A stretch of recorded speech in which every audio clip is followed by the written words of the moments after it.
Following podcast contains spoilers, adult language, and the best double entendre discussions about dick I've ever heard in my life. This is a message from the Office of Emergency Preparedness. Due to the recent crisis, we ask that you remain in your homes. Do not attempt to communicate or interact with the creatures, even if they are people you know. Lock your doors. Bar your windows. Evil is coming. It's time for Aim for the Head, a horror apocalypse entertainment podcast. And now, here are your hosts, Diana and Steve.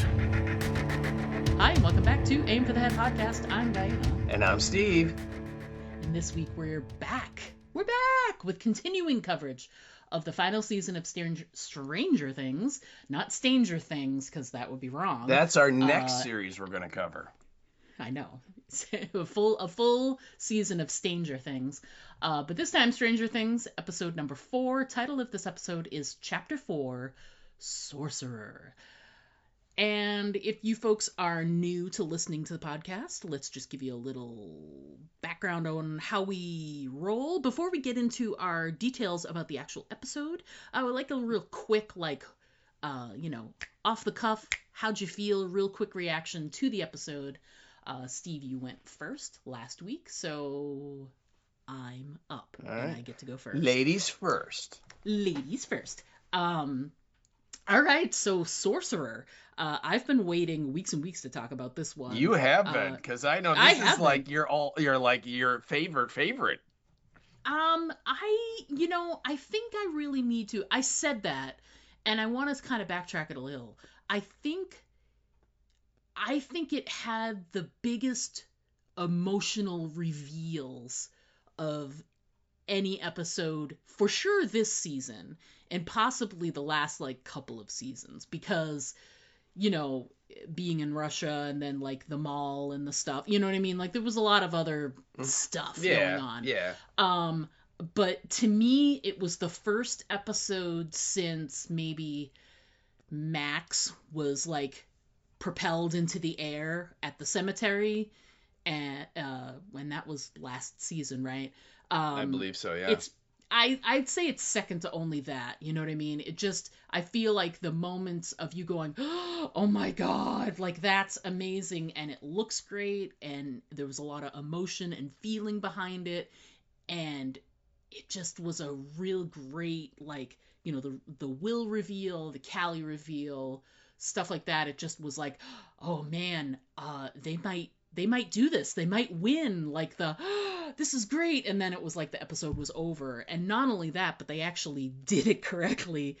This was the final episode of the first batch of episodes too. Yes. So when they released them in their little mini batches, this was the last episode that was released during that first batch, during Thanksgiving, if memory serves. So you got this information, and then we had another 3.5 weeks to digest it all before we got the continuation of the story. Right. So, yeah. I really, really liked it.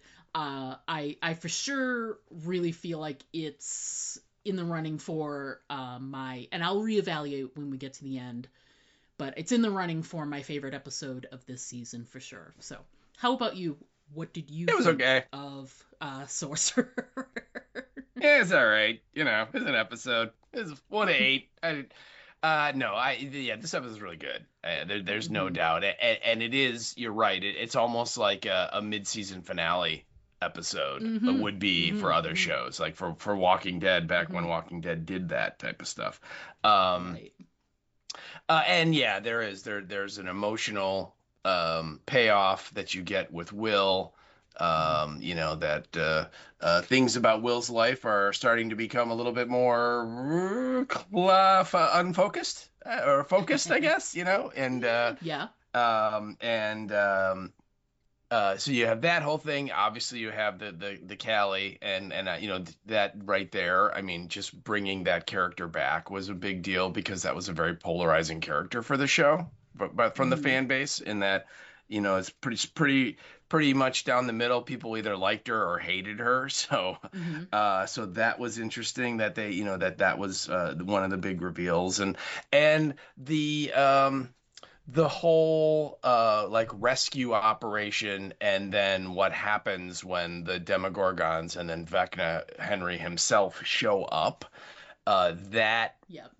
to end the season, the mid-season finale, or end that batch, or whatever we want to call it, the end of that first group of episodes was amazing. I mean, and you're right, it did kind of harken back to season 4, when I will never forget, I'm watching that episode, and I literally at one point said out loud to myself, because there was no one else in the room, I said, "Oh my God, they're gonna kill Max."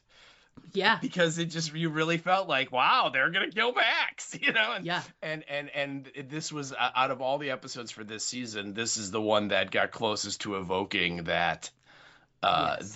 that moment again, that feeling again. So yeah, I agree. I thought this episode was really cool. So Agreed. All right. So before we get into some of the nitty gritty, let's just remind ourselves a little episode description, sort of remind ourselves the description of what we're about to discuss, as it were. And then we'll talk writer and director for the episodes, and then get into our top 5, as it were. So, Steve, why don't we get going with a description and then move on from there? all right, let's do it. Okay. So this again we are covering the Netflix series Stranger Things. This is episode number 4 of season 5. The title is Chapter 4, Sorcerer, and our description that we have is as follows. The gang comes up with a plan to rescue the captured children from the military, to which Derek, and that would be Dipshirt Derek, is a key part. Meanwhile, Elle and Hop infiltrate the military base and find out who the mysterious prisoner is. Will comes into his own when his friends' lives are in danger. And that is your episode description. Yes. Pretty good description, which is because I stole it from IMDb. Always has like their own like main description, and then there was one that was submitted by another person to use, and I was like, that's a little more descriptive. So whomever that user was who submitted the short description on IMDb, thank you, because I thought that this kind of covered a little bit more detail without doing too much more. You know what I mean? It added an extra sentence or two. So thanks. So you're saying Chef's Kiss? Yes, Chef's Kiss. Yep. Okay. Mini Chef's Kiss. Mini Chef's Kiss. Okay, all right. Yeah. All right. Well, yeah, I agree. I thought this was a wonderful description because it really covers all the storylines, which is kind of rare. Which never happens. Pretty much, yeah. So well done, random writer. Well done. Yes. All right. So moving on to our writer and our director, and we have a little bit of new and a little bit of old this time around. And our old, we'll just do that one first, and that's our director. And we are back to those hacks, the Duffer Brothers. Oh my God. Who are they? I know. It's like almost like it's their show. They're on it so much. Yeah. So anyway, they directed this episode, and you can kind of tell that they directed this episode because a lot of their style is evident throughout the whole story, the whole way it's put together, the way they tell it, the way they shoot it. So and yeah, we know who they are. We've talked about them a bunch already. The new is our writer, and I often tell people irony can be pretty ironic, and that the episode that gives us all of the dick jokes is written by a dude, and his name is Paul Dichter.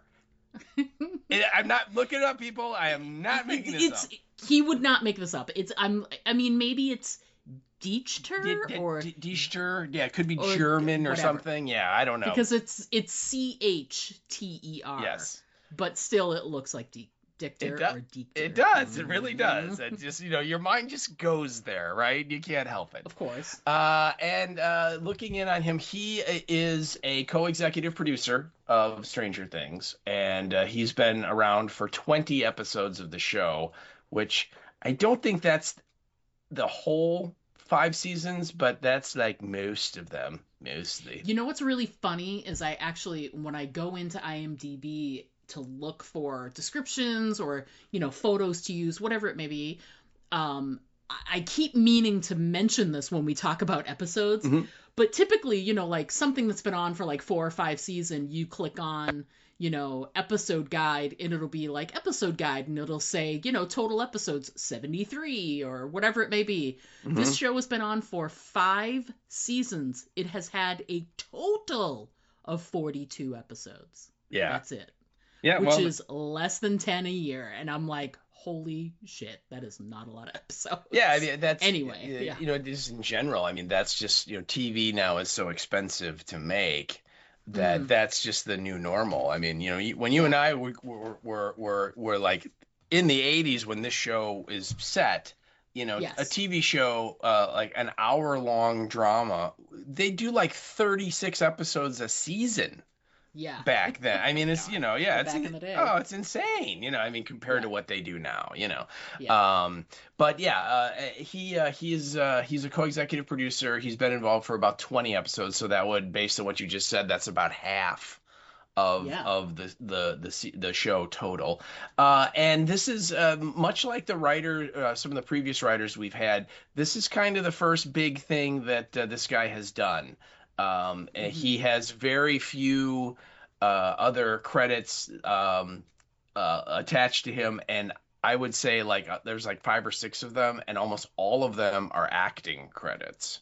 So and like little shorts and things. I mean, not like nothing that like, he was Fremen number 3 in Dune Part 1. No, it's nothing like that. I mean, it's all like these little short, like YouTube kind of things that he was obviously working on and being involved with, and kind of, as he's getting going. But this seems to be Stranger Things seems to be his first really major production. So and again, I think he did a really good job. I mean, I think the script is funny, and this script is intense, and this script is it gets you in the feels in certain parts, and so I think he did a real good job. So that is our writer and our directors. Indeed. All right, let's jump right in with what a great line to start off this whole thing, considering all of the dick double entendre we're going to be talking about in a bit. But for me, the episode really gets rolling when Derek the dipshit says, "Suck my fat one." And I remember when I first watched it, and I was over the moon at first of all, how funny it is, how referential it is. And what's great is, by watching the episode again this past weekend, I actually just listened. I'm going somewhere with this, I promise. I just listened to, there's a film podcast called Film Spotting, and they just recently, they started talking about Stand By Me, because this year is it's the 40-year anniversary of Stand By Me. Yep. And take a look around. There's some viewings of the show that's gonna, it might be coming to a theater near you in your town. So look on Facebook and try and find it. But anyway, that's sort of a side story. But in the podcast, they were talking about some of the things that were really popular from Stand By Me. And one of the things they discussed was some of the catchphrases. And they were trying to decide, were they really catchphrases from the 50s that they included in the dialogue? Like, they were joking about, like, were kids really like Vern? Were they saying sincerely to everything? So they were talking about, like, were they authentic to the 50s or not? And they said, regardless if they were authentic to the 50s, if they were just sort of things they came up with, they then became part of the dialogue in the 80s when this movie was released, because what happened was, a lot of the people that saw it were young kids, and it was a very coming of age, young boys kind of movie. I mean, girls liked it too. I'm just saying, like, it centers very much on the young boys of the 50s, like that sort of genre. And so the two guys, they were talking about how when they were in, middle school and whatever, at that age, and I think one of the guys that does the podcast is a bit older than the other, and he was like, I remember being in school and saying things, when he talked about a couple of the catchphrases. And to me, I felt like "suck my fat one," which is such a great line from Stand By Me. Mm-hmm. And it's very, like, obviously the Duffer Brothers have been very clear about being very, referential and reverential to things like Stephen King and, obvious other things from the 80s like Ghostbusters and things that we've seen. But, you'll see some, maybe some Easter eggy moments where this phrase is from this and this phrase is from that. And I keep forgetting to look at the timeline of when, because this is 1986, right? Because we've gone forward a couple of years. So I think, I think it's 87, I thought, is where it was. But in the current timeline? Yeah. I can't remember. As long as it's at least 1986, then we're covered. Right. Because it was fall, because they talked about being really close to Will's anniversary, and Will was taken in November. Mm-hmm. And so and so Stand By Me would have already happened, would have been released in the theaters, the kids would have seen it, etc., etc. So it absolutely tracks that Derek would pick up on that line and use it in his daily life. Mm-hmm. Because it's such a great, the whole "suck my fat one" sequence in Stand By Me is really great. Mm-hmm. So anyway, I just thought it was great. I had just listened to that podcast and then I rewatched the episode for us. I would have mentioned this line anyway, but it had a little extra meaning, having been just discussed on this podcast about Stand By Me about the catchphrases, etc. So, number one with a bullet, "suck my fat one." And the dick jokes commence. And I'm really just trying to figure out how many times on my own podcast I can say the phrase "suck my fat one." Mm-hmm. Because I'm up to about 8 times right now, and there's, we've got at least another hour to go. What's the phrase again? I'm sorry, "suck my fat one"? That'd be 9. Yeah, okay. All right, so that's my number one. All right, so moving on. Anything to add, or should we do your number one? Just, my number one just is kind of the end of that opening sequence, because first of all, what's great is that, poor Winona Ryder is just trying really hard to convince Derek that the monsters are coming to get him, and it is so great because then his response is like, "Suck my," I'm sorry, what does he say again? I'm not gonna say it again. Oh, okay, fine. Sorry, "suck my fat." There we go. Yes, so that's the Diana we all know and love. And at one point she's like, "So we need to move you. So is it okay if I untie you? Will you go with?" And he's like, "Uh-huh." And then she takes off the rope, and then he immediately like shoves her out of the way and goes sprinting for the door. "Help me!"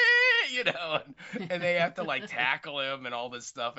And then the great part is that Will feels the hair on the back of his neck stand up on end, right? And even though he doesn't say anything, it's just the tell for the audience for like, "Uh-oh, you guys are out of time." And then the doors start getting pushed in, and all these things are happening as the Demogorgon is trying to break the door down. And it's funny because very, very quickly dipshirt Derek immediately is suddenly on the team, and it's like, "I'm gonna do whatever you say," because the monsters are real and all that stuff. And it shows up, and Joyce is kind of attacking it with the axe, and all these things are going on, and then finally, the possibly the coolest character in the show, Steve Harrington, shows up with his with the car, with the Mercedes or the Beamer or whatever it is. Beamer, and it's his Beamer. And he they hit it. It's like one of those scenes we've seen probably 100 times in movies and shows, where someone or something is stands and looks at you, and then from off screen the car, truck, whatever comes careening through and just takes him out. And that's what happens, and that injures and kind of disorients the Demogorgon enough that it runs and tries to get back. Like it's kind of like the original plan of the turnboat trap is suddenly back on, and it's now going. And they're thinking, hey, we got it to, it's heading north. It's heading back in the original direction it was going before it turned around. So we need to track it. And that's when Steve Harrington sees the opening into the Upside Down, which I think is in like a silo of this barn that they're hiding the family in, is still open, and it's kind of big, like I would say car shape size maybe. Yes. And interesting how it's car shaped. and yes, and so he's like, suddenly he's like, we can make it, because it's like he mentions the peanut butter goobers or whatever, those like boppers, peanut butter boppers. Yeah, that he loves and adores. And he's like, they're crunchy on the outside, but they're soft and mushy on the inside. And of course, Jonathan and Nancy are like, what are you talking about? And Dustin, and he's like, we can totally make it, And he starts revving the car. And then, of course, everybody's like, oh my God, this is a horrible idea. Don't do it. Don't do it. Don't do it. And then they give this great close up of Nancy, and she just goes, do it. And so he guns it, and of course the opening is slowly closing up as like the rift between the worlds is like resealing, right? And it like the car like just barely gets through, and like the side mirrors get clipped off, and all this stuff. But anyway, it turns out that all those characters and the car do make it into the Upside Down, and that then like the episode is literally off and running at that point. So I do want to give mad props to continuity, because I'm a fan, because it'd be really easy. You don't necessarily, I appreciate that they made it so that you could still see the blinking on the Demogorgon. Oh yeah, that's the one that they shot in the previous episode with the tracker. Now you don't necessarily need to have seen the light. I mean, it's helpful, it's still in there, but they didn't have to do that. That's a lot of CGI to get all that, the Demogorgon like traipsing all over the place in that episode, in the top of this episode. So the fact that they took the time to make sure like this is that exact Demogorgon, we're making sure that you see that it pivoted, went this way, and where, what I mean, like it's because sometimes that stuff gets missed, and it's understandable, or they're like, hey, it was just too much and we forgot to put it in, whatever it may be. But that's the level of attention to detail, is something tiny like that, which wouldn't have changed that part of the episode at all, but it just makes you realize, oh, they know what they're doing, these Duffer kids. they're paying attention to all of the continuity. Yep, which is good. It's a positive. I'll take it. All right, so before we get drawn into discussions about dicks, I just wanted to, my number 2 is, I wanted to talk a little bit about Max's story, which is sort of like Max's, this is everything I went through, my sort of journey, and we sort of visually get a this is where Max went on vacation kind of thing. Because you gotta figure, we got at the very beginning of the show, we got this is 18 months later after the end of season 4, when everything sort of exploded, and the little X throughout Hawkins, and all of the tunnels were opened, the gates were opened, yada yada, and that this is 18 months later. Meanwhile, this entire time, Max has been in this coma state. So, a year and a half, for crying out loud. So we get a really detailed description of all of the stuff she's gone through since then.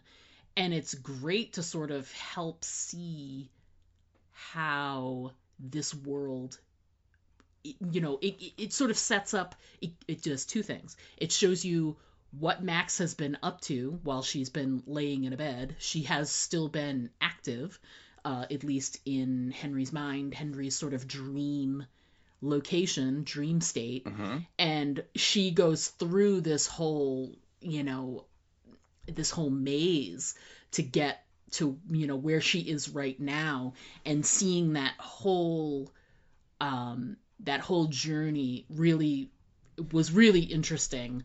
I love the fact that it started in the Rainbow Room, Mm-hmm. because that's where everything started. If you go all the way back to, I mean, yes, it's not the creation of Henry, which is really like the beginning of everything. We'll get to that later in the season. There's some more background on how he came to be. But the beginning of the current events, all of the L related events, started on that day when she fought with Henry in the Rainbow Room after all of those kids were put down, and she created that first crack. Mm-hmm. She banished Henry to the Upside Down, yada yada, but it opened up this like first gate to the Upside Down. So it's a really important date, obviously in Henry's mind, but also for the show itself. So to see Max there, and it's interesting because the thing I thought was funny strange, is that if you take someone who's never been in that room before, we're so used to seeing all those young kids on the floor with like their eyes like bleeding. We're like, oh yeah, the Rainbow Room, whatever. That's, the aftermath of this scene. She's never been there. She didn't know the story. She doesn't know anything about it. So all she does is she shows up in this room, and oh my God, there's all these kids on the floor and they're all dead. Mm-hmm. Like, that's just so shocking. And it's great because it sort of propels her out of the room. I need to get out of here and move. So we see her moving from place to place to place, and through time as well, because she ends up in that really important 1959 scene where we see, a really young Joyce, a really young Steve Harrington's dad, and then we see the little Oklahoma flyer, which had Henry Creel's name on it. Lots of weird, like, oh my God, connections there. And then she ends up back in the Rainbow Room eventually with the Kate Bush music.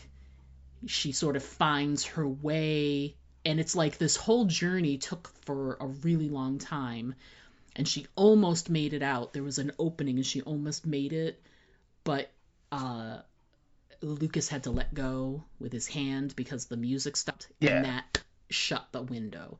And Henry was there, and he chases after her, and that's how she discovered the place where she is right now, which is this rock formation.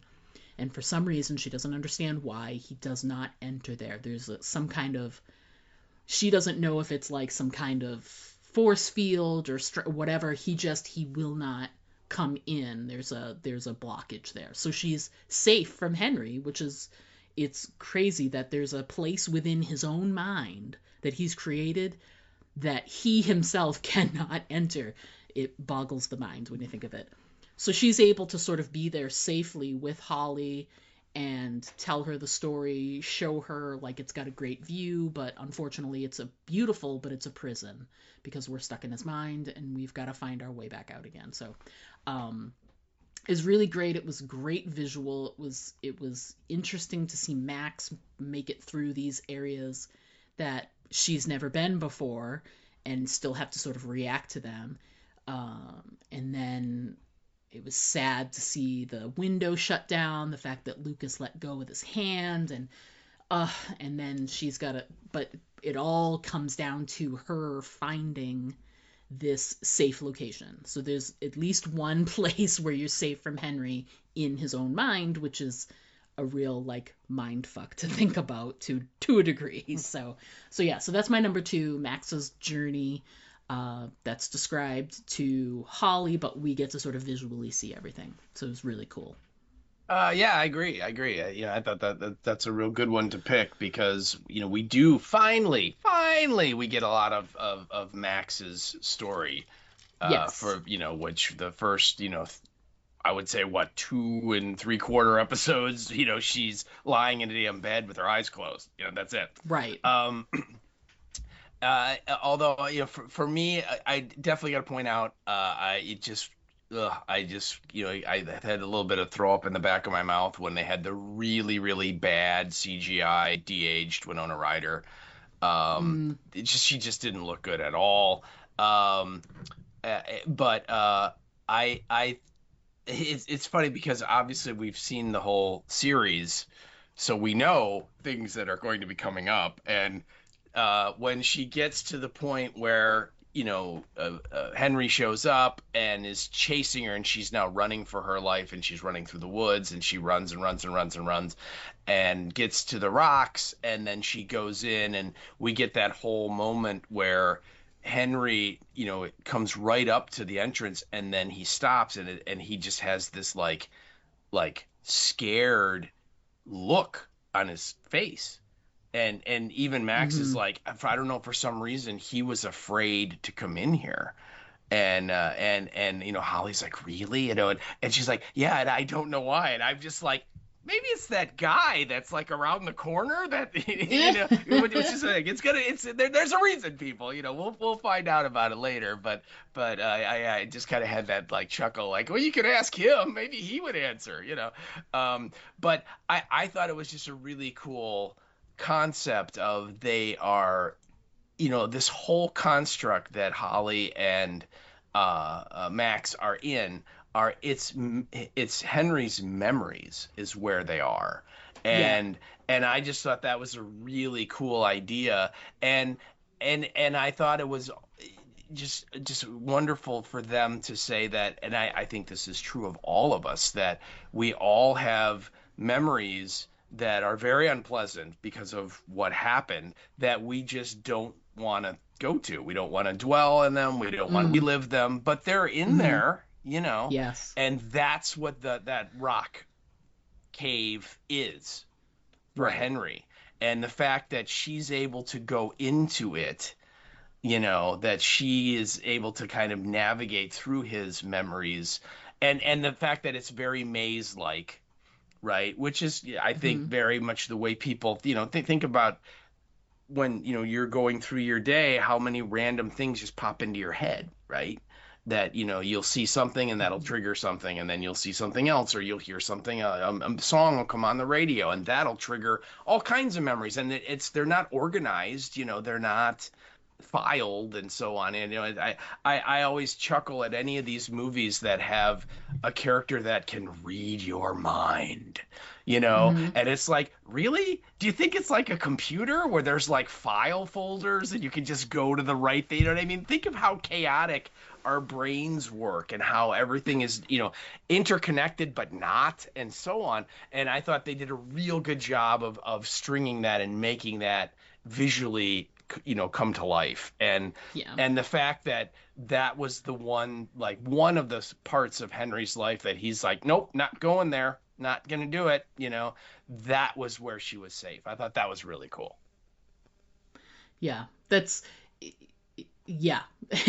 To all of that, including like, you're literally were talking and you were like, I mean, sometimes you think something and you're like, oh, you hear a song and your brain goes someplace else, and I was like, wow, my brain is really going someplace else while Steve is talking. See?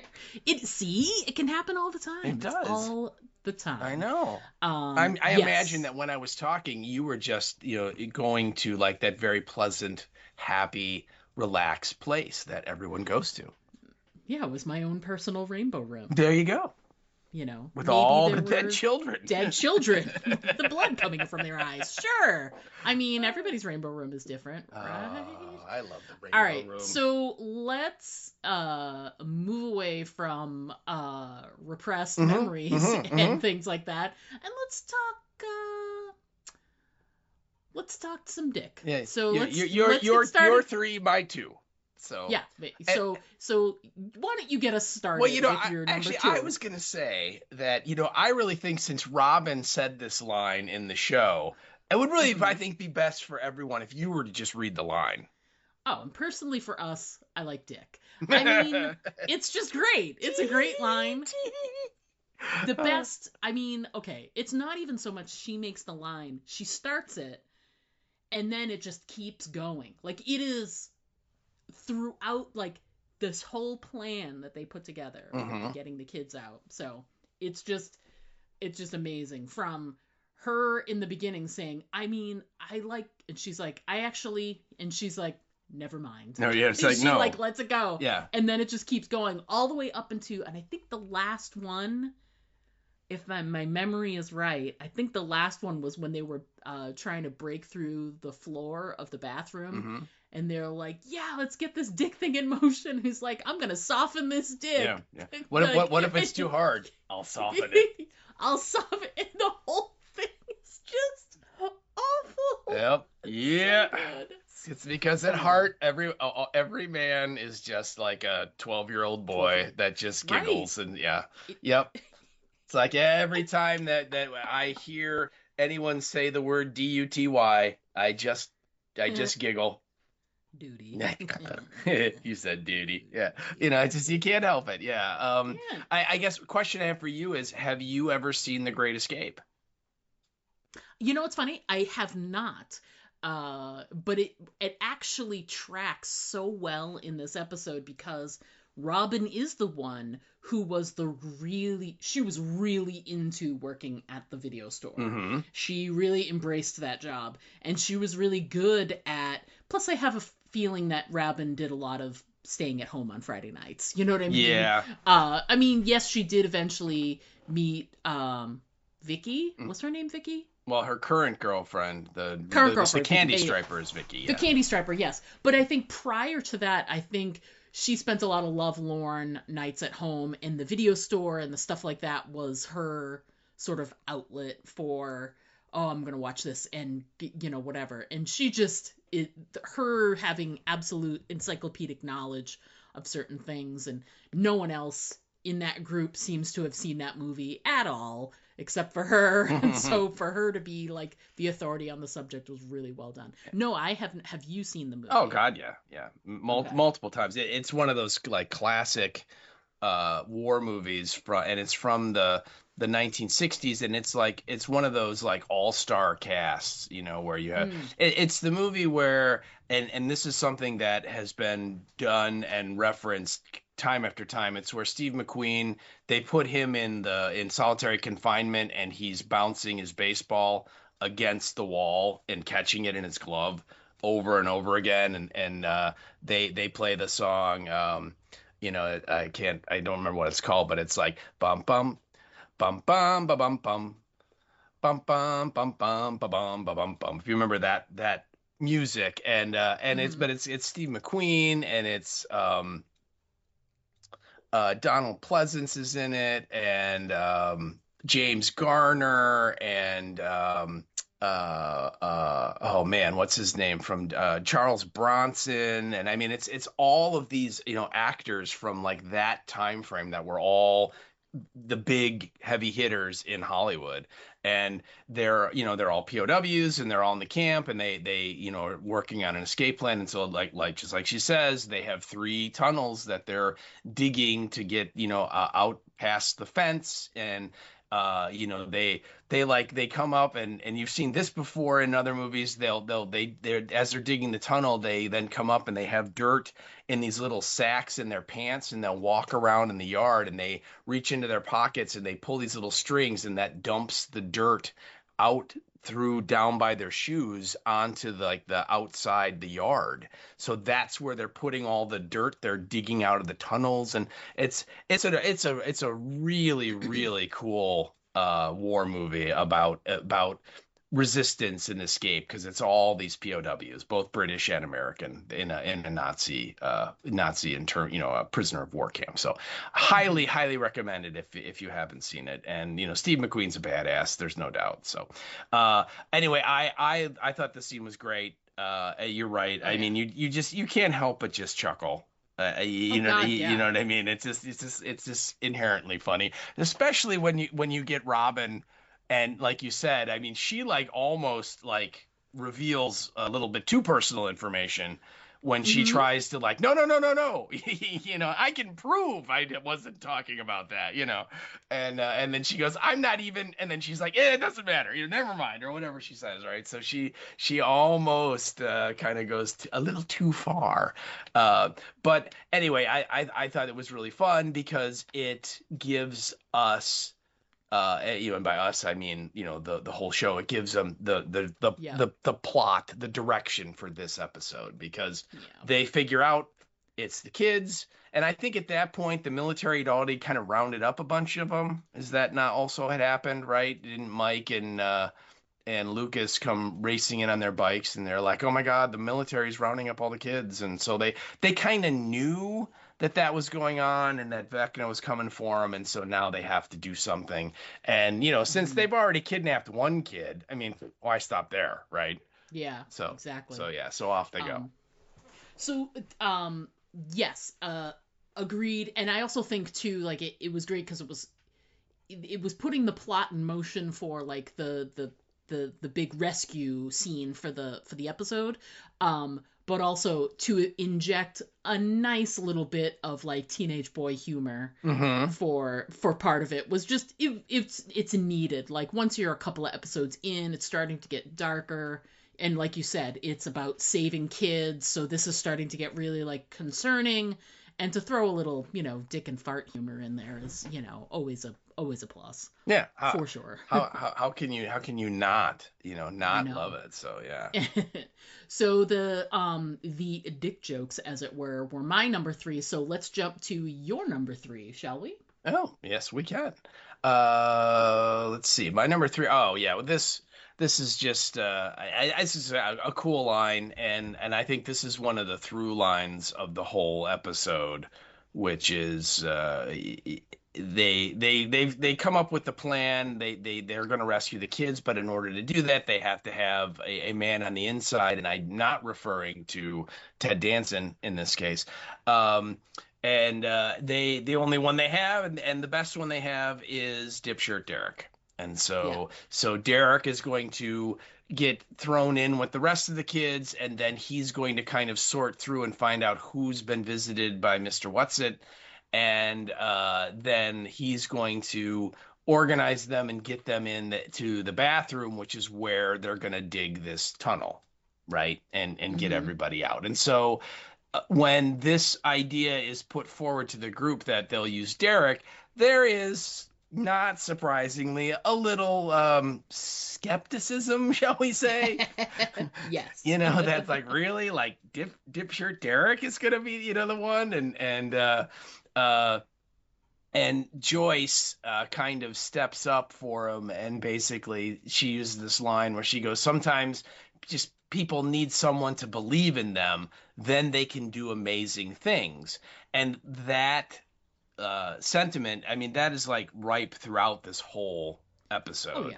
And you know, you get a lot of stuff with Robin and Will where they are sort of discussing, you know, what Will's going through, and also what Robin has been going through with her kind of personal journey.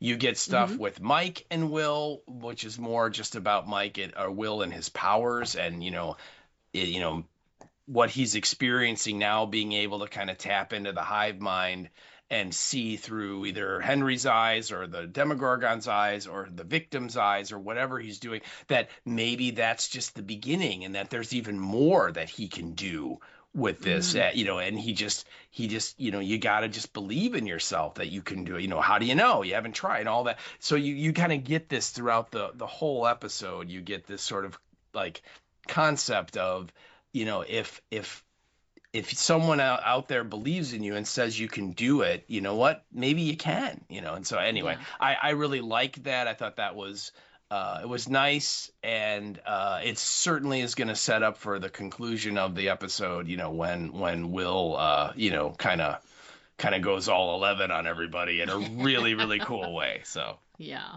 nice. I agree. That's a really great line. And one of the other things, and this sort of leads into my number 4, which is also on your list as well, sorry. Mhm. But one of the other people that was given, like, hey, if you've got someone to believe in them, they can do amazing things.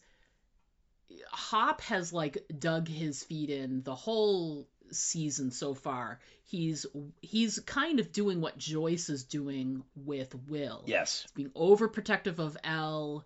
He's come so close to losing her so many times, and he's finally back from being in prison. His only thing he wanted was to be reunited with his family and his love, and fight with them and for them. And he just doesn't want, and losing his daughter, Sarah, was the biggest pain he's ever gone through in his life, and he does not want to live through that kind of pain again. So he is to the point of being an absolute, pardon the episode pun, but he's been an absolute dick to Eleven this whole time about her abilities and what she can and can't do, and whether or not she's achieving anything. And it's really just been so frustrating for Eleven this whole time, because she just wants to help. She's been training every day, and we get that in the beginning of the season. It's just this daily task she's doing to improve some of her other abilities, and one of them is this really crazy leap in the air she's able to do. And so they decide they really want to, they've gotten the image from the interrogation of the soldier, Akers, and she knows that there's something in this locked room, and because of it being locked away, and because of them using, like, the hedgehogs, the lasers and things like that, and she's unable to see what's in there, they really think that it's Vecna. They really, really think that they have captured Henry somehow and have him in there. Which is, it's not a huge leap, you know what I mean? Like, at the time when I was watching the episodes in real time, the first time around, I was like, I don't think it's him, but I can understand them thinking it's him. I didn't know who or what was in there. I was expecting maybe Papa was going to show up, or some, like, I was expecting there to be, like, a reveal when they open that door. But I just didn't think it was going to be Henry. And plus all the other stuff we were seeing didn't make sense. It wouldn't have made sense for him to be able to do all these other things if he was being held captive. So anyway, so they plan this whole thing where they're going to infiltrate the base, the upside down base that they've sort of constructed. And as they get up closer to it and they're planning it out, Hop is basically like, you need to do this. This is that you be doing the stuff you were training for is how we're going to be able to get in, because they need to get over a fence and yada yada. And the only way they can do this effectively is if Eleven does it. And it, connects to that line that Joyce said that you were saying about, Will and Robin and others going through these times where they just needed someone to believe in them to be able to do these great things. And this is another instance of that. Elle can do great things, but she works even better when she knows she's got support and love. And Hop finally realized, if I give her my blessing, she would probably be able to do this anyway, but if I give her my blessing, she's going to be even better. And she's going to absolutely make sure, because she also wants to make Hop proud. So we get this great scene where she has the support of Hop, which, it ties into that great line from Joyce. She executes. They have this really great fight scene that happens within there. Dr. K is there. They finally break through all of these it basically is the whole episode, is this whole, these little snippets of them trying to break in. They're fighting the soldiers, they're fighting Dr. K. Then Dr. K has, because they used the laser thing, so finally, like, Elle can't do anything. They've got a Hop held hostage with, like, this big, like, tentacle arm, like it's holding him, and they finally overpower everything, and they're able to, they, I don't know, rise above, as it were. They win for the moment. So they want to try and get into that room that they know that has something of value in there, and they suspect that it's Henry. And they have this whole moment where Hop goes in there. He has this whole setup on his chest with a bomb. Oh, yeah. And he tells Eleven, he's like, it's just a failsafe. It's not, I'm not going in there to use that. But he gets through the door and he shuts it behind him, and she can't get through because she doesn't have like a swipe card or whatever, and she's not going to be able to get the doors, open in time.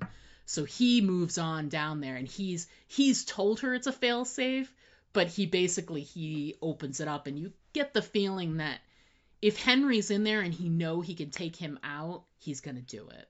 So he's got everything ready to go. He's got the trigger ready to go. He opens the door and goes in, and the laser finally, I think it's during that time, the laser stops. They like shut it off. There's a power breach or something, and the hedgehog thing, the anti-L laser thing, stops.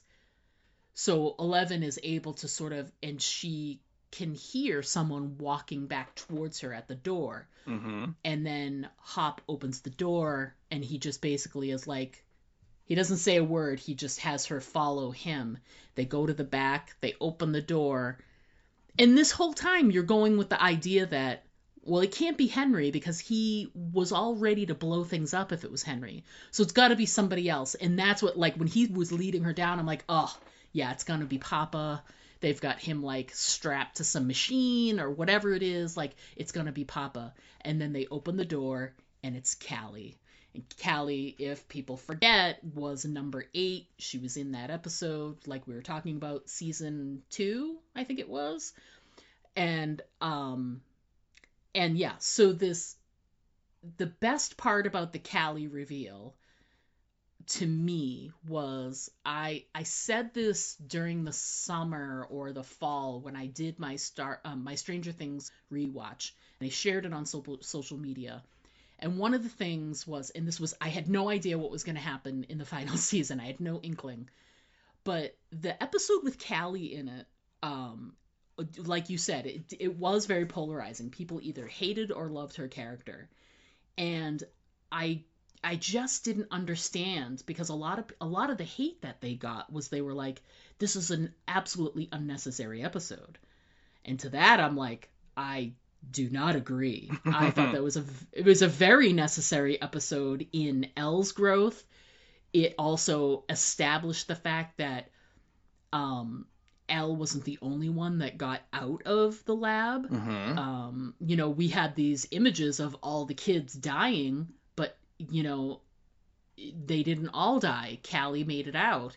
So it gives you, they didn't put a little tendril like that in that episode and not expect to come back and revisit it in some way.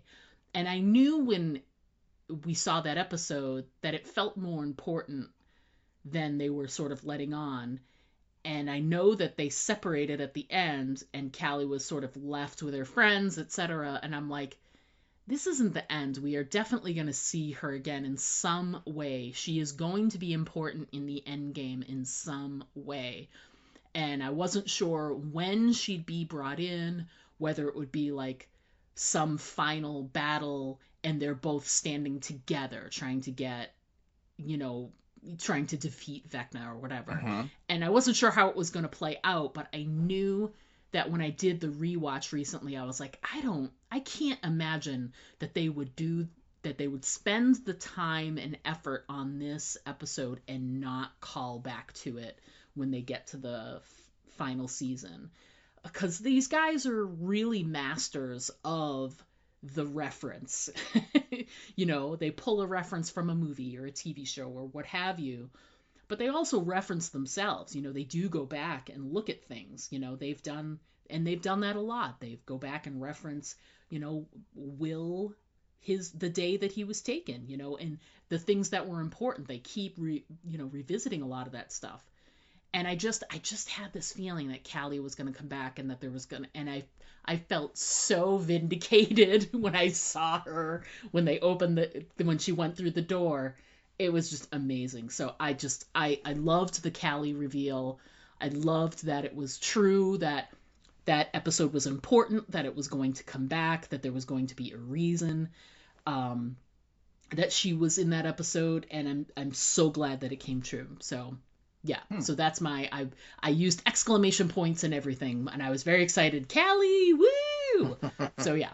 So what did you think of the Callie reveal? Because you included it on your notes as well. I did, and the first time I typed it, I put question marks, because when they first showed her and she was, you know, all like strapped into the machine, I'm like, who's that?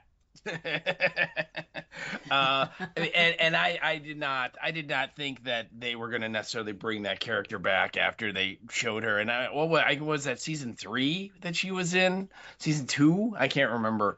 I always took that character, the reason why they included it at all in the show was to give 11 like a sense of hope that, you know what, you can get away. Yes, That there's that too. you know, that yes. you know that not everyone was killed, not everyone is still under government control, not everyone is still at the institute, or you know, was at the institute when it was running. It's that, no, you know what, some of them did make it and are out and about and on their own, and that is going to give her just at least the thought of, you can do it. You know, it's possible. It is possible to get away from them, which is funny because that's going to be something that's going to come up. Oh, I don't know, in like 3 or 4 episodes.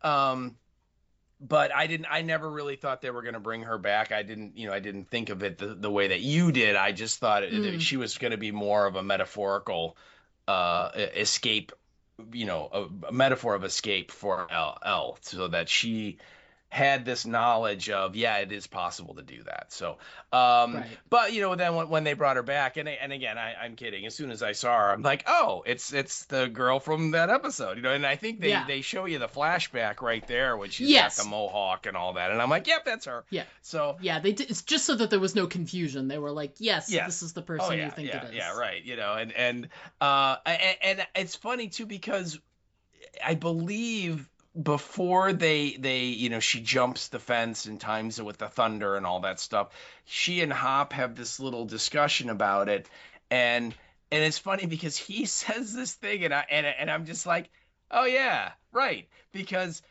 you know, when she first sees the door in the soldier's mind, and she, you know, she knows that the hedgehog sound is coming from behind it, so clearly there's some kind of enhanced person in there, and she's like, it's Henry, it's got to be Henry. And at the time, I'm like, oh my god, it's Henry, the military, Linda Hamilton as Henry, you know, all this stuff. And then Hop's like, how can Henry be like their prisoner if he's doing all this stuff, you know? And then I'm like, oh yeah, wait, that can't be Henry. What the hell am I thinking?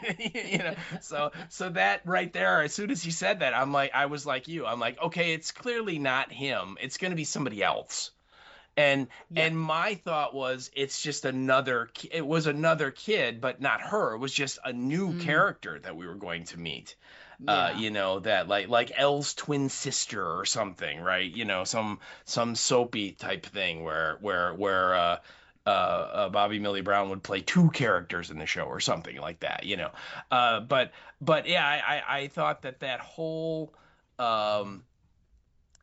sequence, you know, when she jumps in there and then she, you know, she jumps over to the guard tower and she kind of times it wrong, so she makes the noise and the guard looks over and she's like, sorry, and then just like cracks him, and you know what I mean, and so on. So there's a lot of nice little touches in there, you know. And of course the weird tentacle thing, it starts choking him, which kind of is, you were just saying how the Duffers are able to go back and pull not just stuff from pop culture from the 80s, but from their own show. If you remember, you know, 2 or 3 episodes earlier, Linda Hamilton tells Akers, you know, it doesn't bite, but it will occasionally strangle. You know, that was her line, right? And we see it, and it starts strangling up, you know, and so all that stuff going on.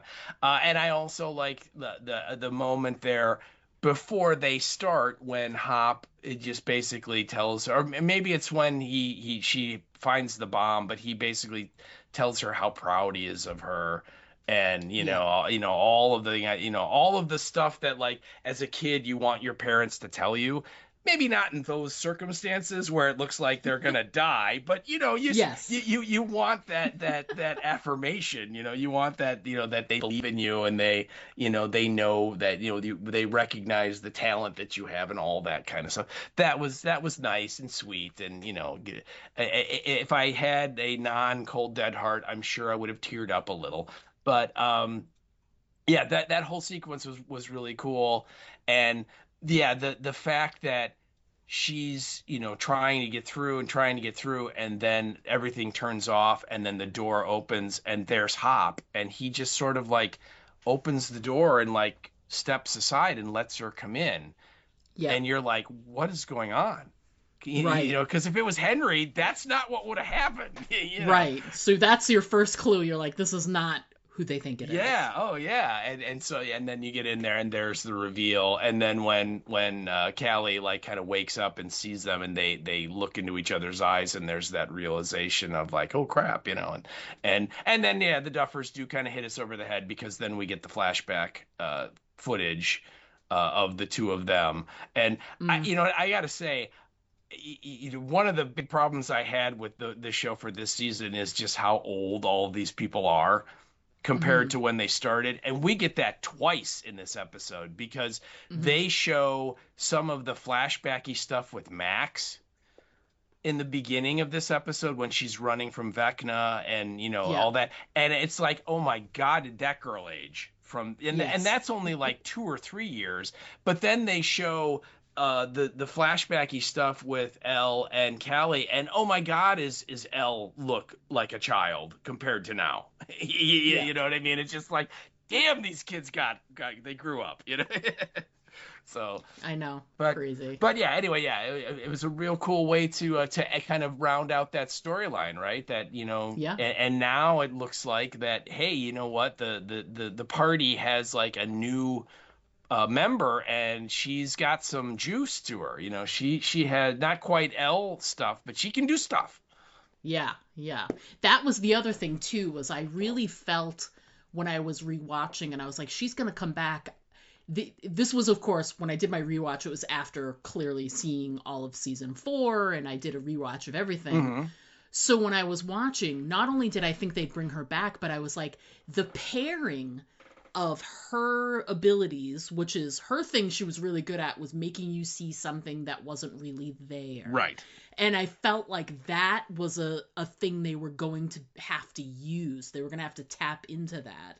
And that her powers and abilities would complement Elle's powers and abilities, and then they together would be able to help them defeat Henry. So I was just so over the moon to see that she was there, and that hopefully they were going to follow that path, that she's there, they're going to be able to take her and utilize her strengths in the coming days and weeks when they battle Henry, yada yada. Yeah. So also, just a special mention to when Linda Hamilton is kind of monologuing a little to Hop when he's being strangled. And I love it when she's like, all this time you've kept 11 hidden, and then you decide to bring her here. Yeah. She's like, what is wrong with you? I thought that was a real fun little moment for Linda Hamilton. Yeah, exactly. I found myself too, like, I know, and we'll get to it when we get to the later episodes. I know there's a lot of flack about Linda Hamilton's character. So I've been paying really close attention to the things that she's a part of while we're doing this, to sort of rewatch the episodes to talk about them.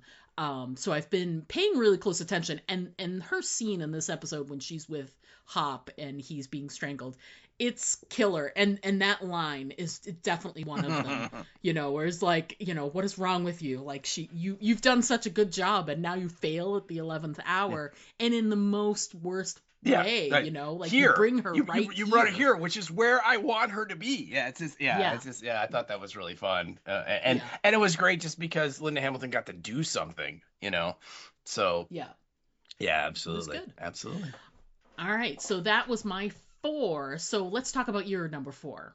Yeah, well, my four, and I have this line, but it's really it's the whole breakout, the whole end Oh yeah. sequence in the above ground, Oh yeah. what that happens, and I just picked this line uh, delightful Derek, isn't that what he wants to have himself to be called? Delightful Derek, yes. Yeah, that's what he comes up with. Um, it's a line that he says during the like right in the middle of it, basically, that I just thought was really fun. Um, but so yeah, so they there are the existing tunnels, and they get from Murray one of those wheels that measures feet or meters, and they've equipped Derek with his GI Joe lunchbox. Man, I remember that lunchbox, with the little hole in it so that he can see the walkie-talkie light, when Joyce clicks it, and it goes Hmm. boop, boop, so that they've got it all set up right, and he's got this little group that he is kind of. He's talked to all the kids about Mr. Whatsit, and obviously the ones that have know what he's talking about have kind of come to see him, and it's interesting that he is not trying to like tell the truth about Henry. He's just simply saying this is the plan Mr. Whatsit's gonna do to get you out of here. And I Hmm. thought that was a really good choice, because you're going to try and convince them that Mr. Whatsit's a bad guy. That's a tall order, I think, for him to pull off. Where because he didn't believe it when they were telling him that. Um, but anyway, so they start the plan, and they're he's it's he, he's doing this like thing where he's sort of like talking in like one of those slow melodic rhythms of close your eyes and imagine you're on a beach and the sand is warm on your butt, and all the stuff that he's saying, right? And all these kids are kind of around him, and then as he gets the signal, he like taps each one of them with his like ruler he has, and then they get up and they go into the bathroom. And after like a couple of the kids go through, the teacher for their class, who is also in this detention area, she Hmm. walks by and she sees what's going on. And Derek looks at her and he goes, "It's called visualization. Mom does it when she runs out of Valium." And then the teacher gives him the thumbs up, like, okay, oh, Yeah, she was basically like, I don't want to go down that that's right. road. I'm just, oh, whatever works for you. I thought that was really, I mean, it just made me laugh, and it's just a great way. The kid plays it great, and everything about that was really fun. Um, but anyway, so that I think they get about almost all the kids out, but then like the pipes start breaking because the kids are holding on to them when they're climbing down, and so water is starting to come out of the bathroom door, and now the guards are alerted, and then Mike and Lucas are trying to, or Mike and Will are trying to hold the door closed, and all this stuff is so like the plan like works for a bit, and Hmm. then it doesn't work, and the base goes on alert, and they end up, and I think they capture Mike and Will and Derek, and so Yeah. they're like they lead everybody outside, and the whole all the army's there, and they're like, what were you trying to kidnap all those kids? And like, we're trying to protect them. And the like the second in command to Linda Hamilton, the dude that's there, he's like, that's what our job is for, we're here to protect them. And Derek's like, no offense, but you guys can't protect shit, and just gives him crap about it. And then the Demogorgons show up, and this is kind of like Hmm. the scene that I really thought was the like set piece of the whole episode, is Hmm. how these Demogorgons just like wade into these soldiers and just rip them to shreds, Oh yeah. right? And let me ask you this: when the first one showed up, and we didn't really know it was going to be a whole bunch of them, we just see the one. Right. Did you think that they had a chance when it was just one, or were you even at that point like, oh no, they're not going to make it? I did a little bit, only because like you said, we thought it was only one, and they had all the soldiers there. Mm-hmm. So there's this assumption like they'd be safe because even if the soldiers can't fully take the Demogorgon down, it's going to like keep it busy or whatever while the kids can kind of, you know, get away or run away or whatever. Mm-hmm. It was as it escalated and more showed up that it really felt like, oh, this is bad. Yeah. Well, this is bad. When, you know, like you see them and they're all the guards are and the soldiers are shooting at the one, and you're kind of like, well, okay, they got a lot of machine guns. Maybe they can like at least hold it at bay. And then you see like the opening on the seat of the roof of one of the buildings, and then another one kind of starts crawling, and you're like, oh no, they're not gonna make it. Yeah, it's not looking good. No. It's so yeah, so they're going back and forth, and of course Mike and Will is trying to get to Derek and some of the other kids that are left out, and they're trying to do it. And of course, in the tunnels, Lucas has a couple kids, and he's running, and the Demogorgons, because they're all after the kids, you know, so they're coming after them. And then we get Robin, you know, who is one of Henry's elves.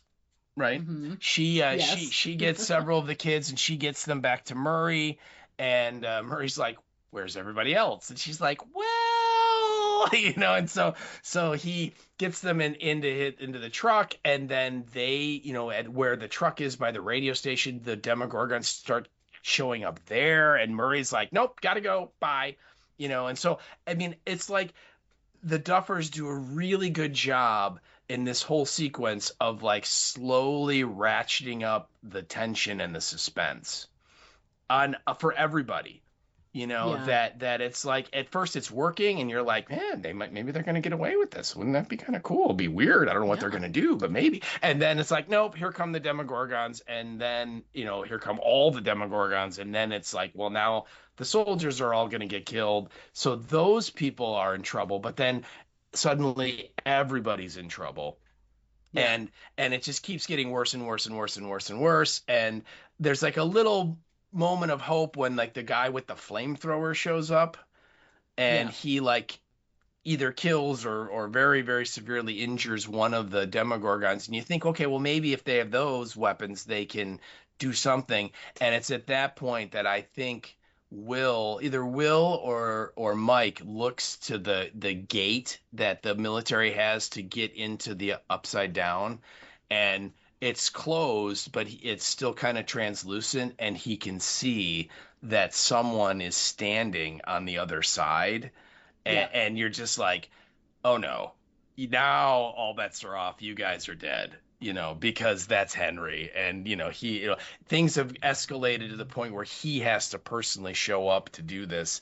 You know, now it's like the gloves are off, right? And so what? Let me ask you, what did you think when that reveal happened? That now Henry's gonna wade into the fray. It was surprising because he's usually not. It really feels like, you know, the Demogorgons are there to do his dirty work, right? Mm-hmm. And it's pretty clear, like, that they're going to win, and they do. They're able to get the kids and spirit them away. And, you know, Henry sort of shows up at the end and is basically tells Will, like, you know, thank you, so, you know, you showed me the way, you're the reason I thought of kids and all that stuff, which is like, you know, he's revealing, you know, he's doing what we love, which is he's revealing more of the plot in his unnecessary moment with one of the main characters.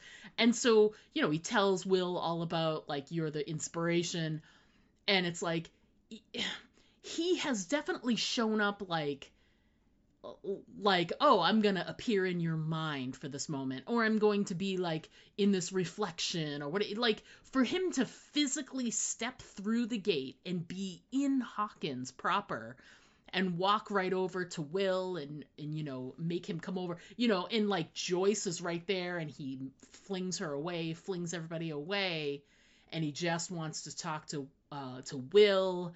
And I love how he calls him William. Yes, William. yes. William. And you broke so easily, William. Yeah, which is, oh my God, that's gotta feel great for the psyche. Like, by the Oh, way, you broke real easy. Of course he did. He was like 12. Right, yeah. He's just a little kid. But just he's like rubbing salt in the wound, where Oh, he's God, like, yeah, I have all for these other sure. kids now, and it's gonna work because I tried you. You were kind of the test case for this whole thing, and you just folded like a cheap suit. You know what I mean? Yeah, just no kidding. Yeah, I was surprised. I'll admit when they showed him, because they showed like you were saying, there was like the shadow behind the gate, Mm-hmm. and in your head you're like, well, who could that be? Because he's never really done anything like that before. No, he's never, like, that's his actual physical being. Right. Was there, which doesn't usually happen. When they came upon his body in the Upside Down, it was his physical being, but he was in the middle of doing stuff that projected elsewhere. Right. He was inside the Creel house in those final scenes. But the physical part of him but he was doing shit like elsewhere. But it was in the Upside Down. You were in his world. He was not physically in Hawkins. He was just affecting all of the stuff going on in Hawkins. So for him to actually show up like that was very surprising. Very, very surprising. Yeah. And then like if the slaughter wasn't on at that point, it's on. Oh God, it's on like Donkey Kong. Yeah, right. I mean, Ryan Hurst ain't got no shot now. I mean, I mean, he, then suddenly he just mops the floor with them. And then what I thought was, again, just a way to ratchet up the suspense. And this kind of like I said, it goes back to that episode with Max from season 4, where I'm just like, holy crap, they're going to kill her. Yeah. Is that he lifts up Will, right, and Will is sort of dangling in the air, and he's kind of talking and explaining to him how weak he is and everything, and he's sort of impresses on Will that, okay, because you keep like defying me, that now I'm gonna have to punish you and make you suffer. And then it shows, and like the Demogorgons, which up to this point were only really going out trying to get the kids. Yes. That's all they were going to do. If you got in their way, they would rip you to shreds, but if you didn't, they probably wouldn't do anything to you. You know what I mean? Right. They just want to get the kids. Right. But now when he starts talking about how Will's going to have to pay for all of this, they show up, and it's clear that they're just going to wipe out all of his friends. Yes. Everybody. I mean, everyone. There's like literally a Demogorgon in like mid jump, ready to disembowel them. And again, you're literally like, holy crap! And I'm like, they're not going to kill everybody. Are they? You know what I mean? I'm like, what's the show going to be? And it's at that moment then that you kind of get this. This sort of, it's like the Marvel origin story here now for Will. And he is able to not only tap into the hive mind and see through like the Demogorgon's eyes and so on, but he now can control them. And, much like Mike suggests that, maybe like that, he can pull the strings, himself. And of course, Will doesn't believe him at the beginning, but then he remembers some of the things that Robin had told him earlier in the episode about how, she was in love with the one girl, and they were going to spend, it was like it was this crush she had, and she, was, she was all visualizing. And then of course, the coolest character in the show, Steve Harrington, swoops in and gets that girl away from her, and that kind of crushed her, but it gave her the strength to like be herself. And once you do that, then, once you become who you want to be, you become free, and then you can fly and all this stuff. And when he hears that, that's when he goes, full 11 mode. And I thought it was a really nice touch that he kills all the Demogorgons the exact same way that Vecna had killed everybody else. Yes, absolutely. It's funny too, because like the way the scene like transpires, it's literally like he stops them at the very last second. They're like and how awesome were the two, I mean, it's really in all three instances where he's, halting them in midair. Yeah. But how awesome was the one in the tunnel with Yes. Lucas was really because it was really well lit, because he had like a high powered flashlight or a whatever, but whatever it was, it's like, and it just amazing. Like I'm doing something visual and realized nobody can see me do it. But the pose where he's just like in mid leap, and he's got like the one arm forward, like he was 3 seconds away from tearing Lucas to shreds. Right. And is the case with Robin and also with Mike all three of the locations where this was happening. But yeah, the fact that it was, he's holding them all up and then just a flick of the wrist, just like Henry did, just a flick of the wrist a little bit, crack, crack, crack, crack, crack, crack, crack, and they drop all of them. All dead, yeah.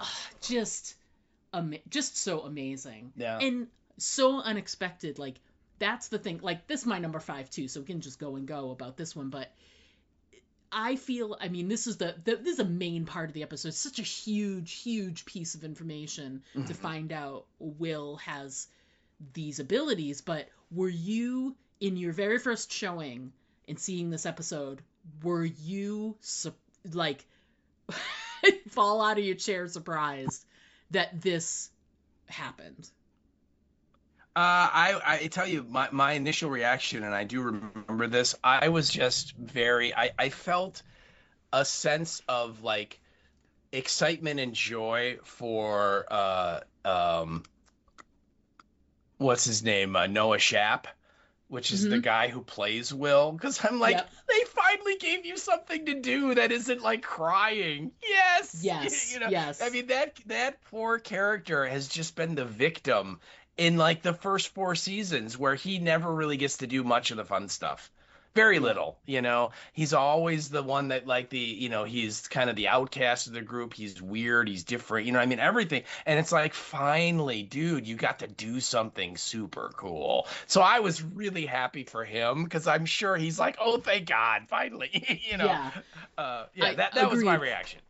I think too, like, I think they did a really good job of they sort of hid it in plain view, because when we first saw like some of the stuff, and I talked about it in our first episode, when they first showed that he had gained some sight, like he had the ability to sort of see what Vecna was doing, or like, and it got explained later. We couldn't really say it at the time because we wanted to, not reveal too much. But obviously this whole like tapping into the hive mind thing that he's able to do, that when we got our first taste of it, I felt like it was very like reminiscent, and there's a lot of things that they've pulled from, but it felt very Harry Potter, because in Harry Potter, he is attacked by this big wizard, and oh my God, if you don't know the whole like how it all played out, but in the end it turned out that Harry, oh my God, spoilers, and I can't believe I have to say this after years of it being part of but anyway, Harry Potter spoilers. They're searching for these different pieces that the bad guy Voldemort had. You're not he'd supposed put a little to say piece his of his name. What's the matter with you? Sorry. It's like saying the M word inside a theater.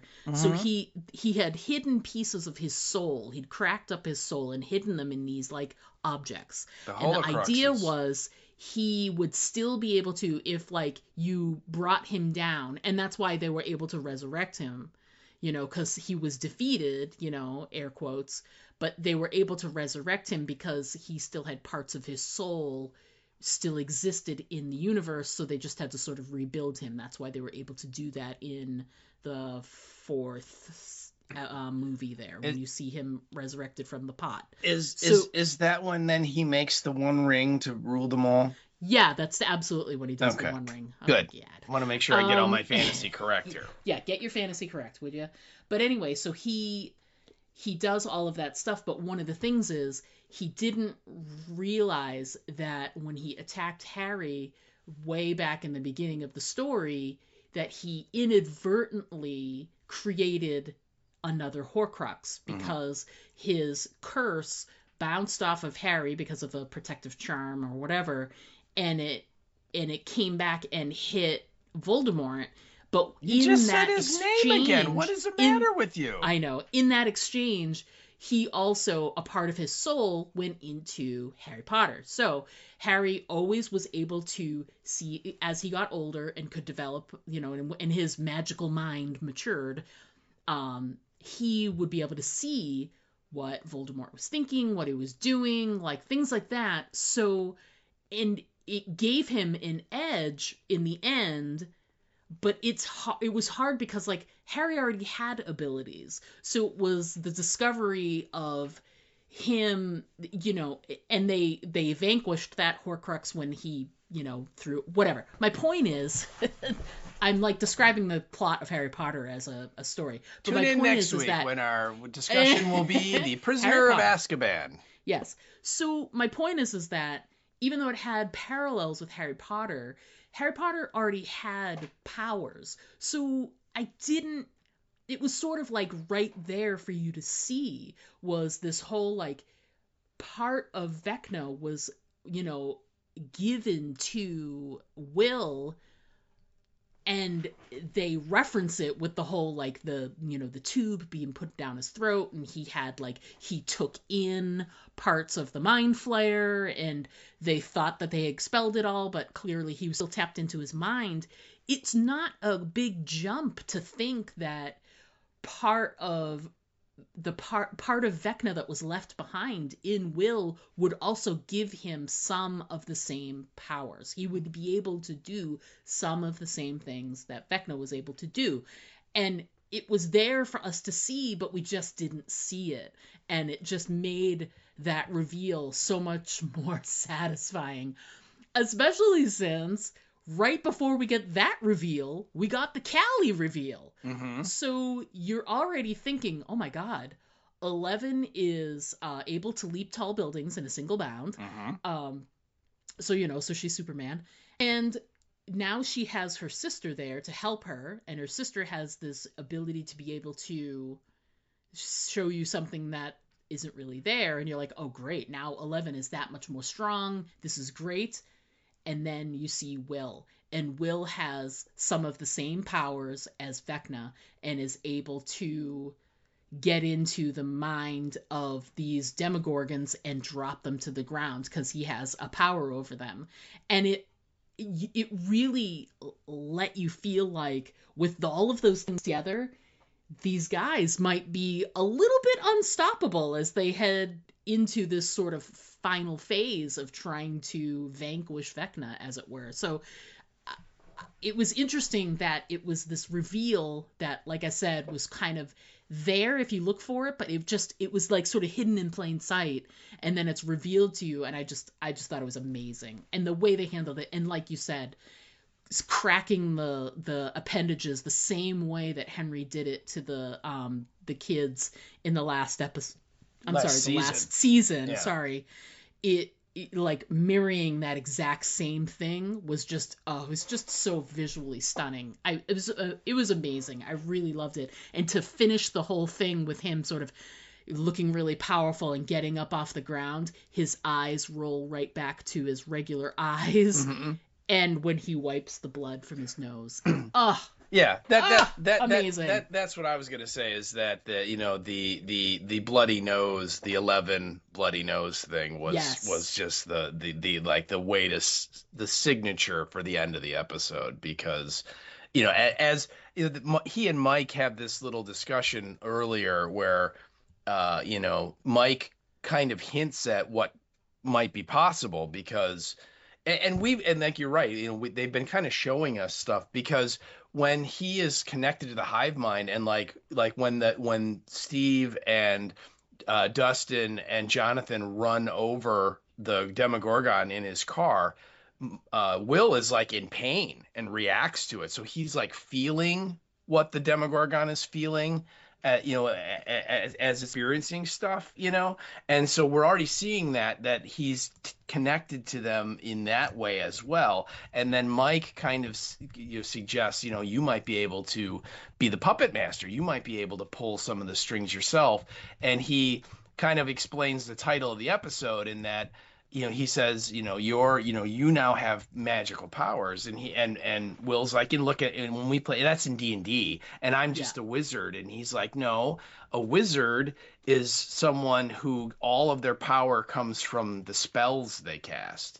And that requires the components, the Eye of Newt and all those kind of things you have to get for your spell. And then you put all the components together, and then you say the words of the spell, the magic phrase, hocus pocus or abracadabra or whatever. And that's what causes the magic to happen. And Mike goes, but that's not you. All of the magic and the power comes from you. And that means you're not a wizard. That means you're a sorcerer. And in magical terms, a sorcerer is much more dangerous than and powerful than a wizard could be. Right. And so I really like that little story there. And then when he just comes back and just wipes them all out, and then that last moment when he just kind of wipes the little trickle of blood, much like Eleven has done for years, you're just kind of like, oh yeah, oh, it's on. Yeah, it was amazing. It was amazing. Such a great point. So obviously I had Will as my number 5, and you had Callie as your number 5. So we kind of covered everything I wanted to talk about with Will. Did we get everything you wanted to make sure to hit on Callie? Yeah, I think so. Yeah. All right. I think we done good. Yeah, we did. Let's talk through my honorable mentions first. First, I wanted to give a quick shout out to, man, weren't we all there just like that little girl? The Sunday night Disney on ABC, because that little girl watching a broadcast TV version of Sword in the Stone, which was so great.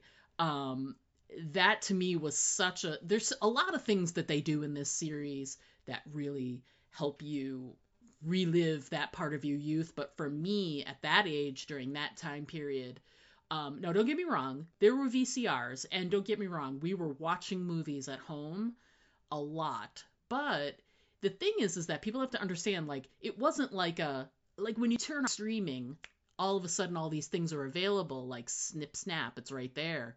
But when things started to become available on VHS, it wasn't everything right away. And Disney became very well known for the whole releasing things from the vault, which will play out over the next 10 years or so. So a lot of the stuff, there were a lot of things that were not available on VHS, and a lot of the Disney canon was not. And so Disney had this Sunday night thing where it was watch the movies with the family, and they would they'd put a Disney style family type movie on, and that was a really great way for kids to be able to watch these movies with their family. They were, that you wouldn't ordinarily get via VHS. There was some small catalog, but there was a ton of movies that and Sword in the Stone was on them, and I don't think it was available on VHS for quite a little bit. It was one of those ones they kept in the vault for a little while. So, she was so excited to watch, and they were and she's like, shh, shh. She's like shushing the dog, because she's like, this is important. I want to watch this. And again, friends, she couldn't pause the television. She just had to shut the dog up. So that's right. So it was very I felt like I was her in that moment, watching a movie that you were dying to watch. Ooh, it was appointment television, because he had to be in front of the TV at the exact right time. Oh yeah, yeah. I definitely had memory, call back there. For me, it was even further back than that, where every Sunday night it was Disney's Magical Kingdom, and it was on, and for people might not realize this today, but back in the 50s and the 60s, Walt Disney produced dozens and dozens of live action movies that they had their own Yeah. studios that they would do, and they were all Yes. G-rated movie. They're movies like The Apple Dumpling Gang, and stuff like that. Yes. And Yes. Yes. and Yes. so like every Sunday night, seemingly they would show one of these movies. And you're right, every once in a while they would mix in one of their animated films as well, but it was Yes. my memories of it were all of these live action movies. And it's like the So computer great. wore tennis shoes with like Kurt Russell, and he's like 20, and stuff Yeah. like that, and like Flubber, and I mean all of these things, the Love Bug, all these movies that were all these kind of Disney projects that were on Sunday night. And you're right, it was like Sunday night was family like TV night, where everybody would Hmm. gather around the TV. And like, just in my house, I remember we would watch Marlon Perkins' Mutual of Omaha's Wild Kingdom, which was a nature show, right? Yep. And that would be on first, and then after that was Disney's Magical Kingdom, and it was just sort of Yep. like you knew that at Sunday night, unless there was something else going on, like it was Christmas or something, you know what I mean? You knew that every Yeah. Sunday, that's what you were You gonna were in watch. front of Yeah, the TV. it was like Yes. must-see TV. So absolutely, that certainly hit me in the feels too, because I'm like, oh Oh yeah, God. I was there. So Yeah. Yeah. And the other thing I wanted to make a point on is, and I'm not sure because we talked about some of the casting in a previous episode, but I can't remember if we touched on this, but did we talk about who plays the teacher? I think you did last week, but why don't you just We refresh? might, okay, and just in case I didn't though, the Duffer Brothers revealed in the making of, for the final season, there's that really great movie on Netflix if you get a chance to watch it. But they've also said in some interviews ever since then that they wanted to pay back their high school drama teacher because she was so integral in keeping them motivated and getting them involved in like the arts and things like that. And so they cast her as the teacher. So that woman who plays the teacher is the Duffer Brothers, their actual high school drama teacher, which I think is amazing. So the point is, folks, if you end up being a high school drama teacher, if you teach the right kids, you may still end up in a movie or a TV show. I'm just saying. There you go. The dream is not extinguished. It's not extinguished. So yeah. So those were mine. Let's talk about yours. What do you got as your little honorable mentions there? I have two as well. The first one Mhm. is going back to the slaughter of all of the army troops at the detention area, and this is when it's near the end. It's right before Vecna, draws up Will and has this whole little speech to him about, he was so easy to break and all that stuff. And there's one of the soldiers who he was with the second in command who went into the underground and talked to Linda Hamilton, and he's the guy that points out to Linda Hamilton, like, isn't like, using these kids as bait, like reckless. And she just Yeah. sort of like dismisses him, like, go do your job, unnamed second lieutenant, you know what I mean? Just like leave, So that dude, we see Vecna is kind of, killing off the rest of the few surviving soldiers. And there's this amazing kill sequence where Vecna takes his like, his hands, he can like grow, like his fingers can grow like tendrils and stuff, right? He has that ability to do that. And he like smashes his fingers through the back of that dude's head, and they come out of his eyes and his mouth on the front. And it was just Mhm. like, man, that was a cool kill. It just, my special effects, even though I'm sure it was all digital in this case, it still was a really well done sequence where he just, gets him. Oh yeah. And then, the sound design is really great because it's super juicy, and yeah. So yeah, Squelchy. so Yeah. that was one I really thought was a lot of fun. And then the second thing, What's great about Oh. let me just interject. What's great about that is that I didn't include it in mine when it came up, but as soon as that moment happened again, I was like, I will put money on it that Steve includes that. If not one of his points or one of his honorable mentions, he will have it on his list. and I he did, yeah. Hey, you know me, okay?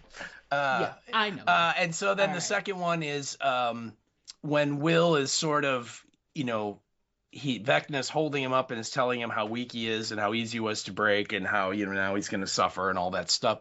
We kind of get this little montage of Will thinking about, he's hearing Robin's words in his mind. He's flashing back to different parts. We see a lot of like almost like home movie like stuff that look like it was shot on like 8mm film, and it's when he was a little kid, and he's we have young Winona Ryder and she's encouraging him, and we see Jonathan and they're building the little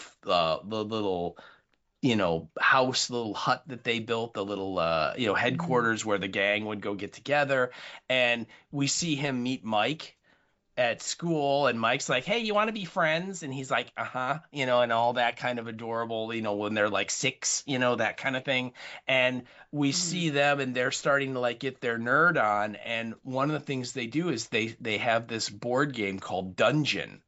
And they're opening it up, and there's scenes of them reading the instructions and setting it all up and stuff. And again, that hit me in the feels because I had that board game when I was a kid, and I what, I might still have it. It might be packed away in my stuff. I might have sold it though. I don't remember because it was a very basic fantasy game, but it's more of a board game than like a Dungeons and Dragons kind of a role-playing game. But I did own it for a while. It came out in like the early 1980s, and it was made by the same company that made Dungeons and Dragons, so it clearly was in the same family, but it was more of a board game for younger kids, like 8 years old type thing, whereas D&D was like a little bit older. You had to be like closer to teenagers was what they recommended. So, but anyway, that just hit me in the feels because I'm like, ooh, I wonder if I still have that. So, nice. Yeah. All right. So we appear to have covered all of our points and our honorable mentions, which is fantastic. So if we've got nothing else to talk about, we're going to go ahead and take a quick break. When we come back, we will discuss our listener feedback and what's coming up on the podcast. So everyone, please stick around because we will be right back. Now there's about 20 of them out there. What will we do? Don't worry, we're safe in here. They'll never get in. Why is it that in every zombie story, people always think that their safe haven is invulnerable? I know. It's like, hello, the walkers are totally gonna get in. You better get ready for it. No! Diane, get behind me. No, it's not stopping. Do something, Jack! And another thing, how come nobody in a zombie story has ever seen a zombie story? Do you know how much time in human life would be saved if just one person in the group was up on the genre? What do we do? Aim for the head. What? Aim for the head. You heard them. Aim for the head. Quick, Diane, I think we should try and fix the barricades. I think we should listen to them. Now, that's the first good idea they've had all episode. I still don't think they're gonna make it. Aim for the Head, a horror apocalypse entertainment podcast. Join hosts Diana and Steve as they recap and discuss the best of horror, sci-fi, fantasy, and apocalyptic entertainment. Aim for the Head, available wherever you listen to podcasts. Find us on Instagram and Blue Sky. Hey, this is Patricia Tallman, and you're listening to the Aim for the Head podcast with Diana and Steve. Don't forget to always aim for the head, because body shots just don't work, and I should know. Hey there, everybody. We are back. We're going to go ahead and jump right into our listener feedback, and then we've got some sort of what's coming up on the podcast, some housekeeping stuff to discuss, and then we'll be on our way. So first off, we did get some feedback from our pal Michael Brownlee, who affectionately thought that he missed the cutoff. And folks, let me tell you, I'm not always good at looking for the feedback after the time cutoff, but it was right there. I saw it. I grabbed it. Why not? It happened in the middle of recording, so I might as well discuss it. So anyway, so Michael left his feedback via the Facebook. So thanks so much, Mike. And he started off with, sorry I didn't make the cutoff. Silly Brownlee. Of course you made the cutoff. And he continues and says, I think there's an argument to be made that this should have been the series finale. Interesting. Don't get me wrong, it's an amazing midpoint, but compared to the actual final showdown, this is a much better episode. I agree with that. The reveal of number 8, which he just wrote out, the 008, is nice. 008. Yeah, 008. He says, is nice, though where was she in season 4? The military and their plans continue to be the weak link for me story-wise. But seeing Will the Wise take control of things was really exciting, even if they don't fulfill the promise of that discovery later on. We'll get to it. And the Max / Holly / Henry stuff is good, and you want to see how it'll all come together. So, great feedback. Thanks, Mike. How do you think about that? Do you think that this was? I mean, I personally agree. I think that this is a stronger episode than the actual finale, like the final scene. But I think a lot of that too is like you can have a really exciting cliffhanger when you don't have to resolve it. Right. No, I'm sorry. You can have an exciting cliffhanger when you have to have the next scene. It's a little harder to do the finale when nothing's going to happen after it. It can't be I can't wait to see what they do next, because it's over. It's over. Yeah. So I mean, it's interesting. The thing for me is like, just thinking about taking his words literally. It's like, well, but if this was a series finale, I mean, they didn't really stop him, Yeah. I mean, but I agree with him in the context of the battle between the soldiers and the Demogorgons, and then the soldiers and Vecna, and then Will and the Demogorgons. That, I think you're right, was much better done and more exciting than the final confrontation, that happens, in three or four episodes from now. So, but you're right. I mean, this one, the reason why it's more exciting is we know it's not the end. So we know that there's more coming, and you don't, at this point, when first time you're seeing it, you don't know where they're going. And like I said, there was a minute there where I'm like, oh my God, they're going to kill everybody, Yeah. and it's hard to, like you said, it's hard to do that when it's the final battle, when the show has like 10 minutes left, total. So I don't know. It'd be interesting if Mike could expound a little bit on more reasons of the argument why should that have been the series finale? Yeah. I would like to hear his thoughts on that. So. Yeah, send some more thoughts in. More thoughts. More thoughts, before please. The cutoff, would you? Yeah, hello. Look, I know that you're like out in like Pittsburgh and all, but really. I mean, get it together. And I know you're like a dad, and I'm using air quotes here, and you've got kids, but whatever, man. God. Priorities, would you? Jeez. My goodness. That tells you, man. That being said, thanks so much for the feedback, Mike. Yes, we the hope to feedback hear from you was next awesome. week. We love it. Forward to reading everything you say in the future. So thank you. Yes.